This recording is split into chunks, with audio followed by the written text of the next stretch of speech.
સુરતના સચિન પાલીગામ વિસ્તારમાં બાળકો વચ્ચે થયેલી સામાન્ય બોલાચાલીએ મોટું અને હિંસક સ્વરૂપ ધારણ કર્યું છે।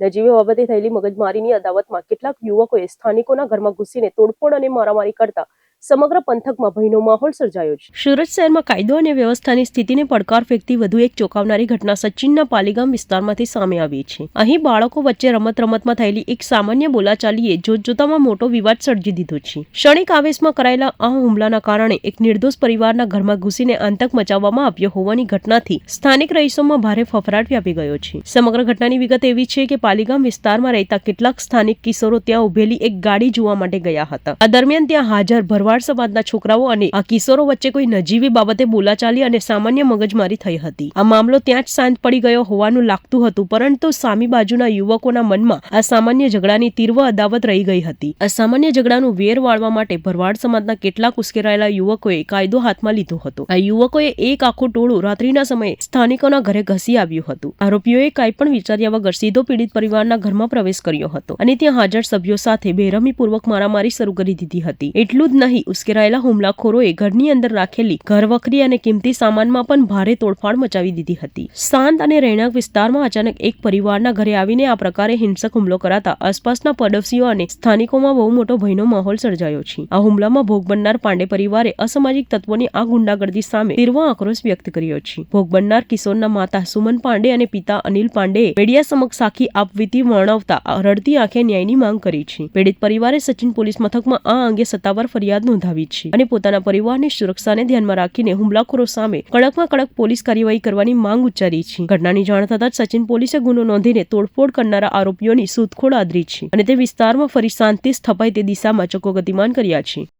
क्या नाम है आपका? सुमन है। क्या घटना बनी? हमारे बच्चे को मारा, घर के अंदर घुसे, कम से कम 100-150 आदमी आए जो 50 लोग तो मेरे घर के होते थे।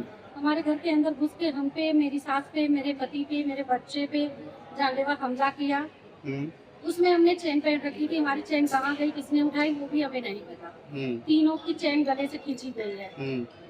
अब उसका भरपाई चलिए वो तो गया, लेकिन यदि हमारे बच्चे को कुछ होता तो उसका कौन भरपाई देता? हमारी गाड़ी का नुकसान हुआ वो कौन देगा? हमें इंसाफ चाहिए कानून से। यदि हमें इंसाफ नहीं मिलेगा तो हम आगे तक जाएंगे, उसके लिए फिर हमें कोई दोष नहीं देगा। कौन मारने वाला था और क्यों मारा? विजय भड़वाड़ा के भतीजे लोग थे। क्यों मारा? बस थोड़ी सी बाता कहनी में हुई, गाली गलौज हुआ उसके लिए। अभी कहाँ पे आए हो?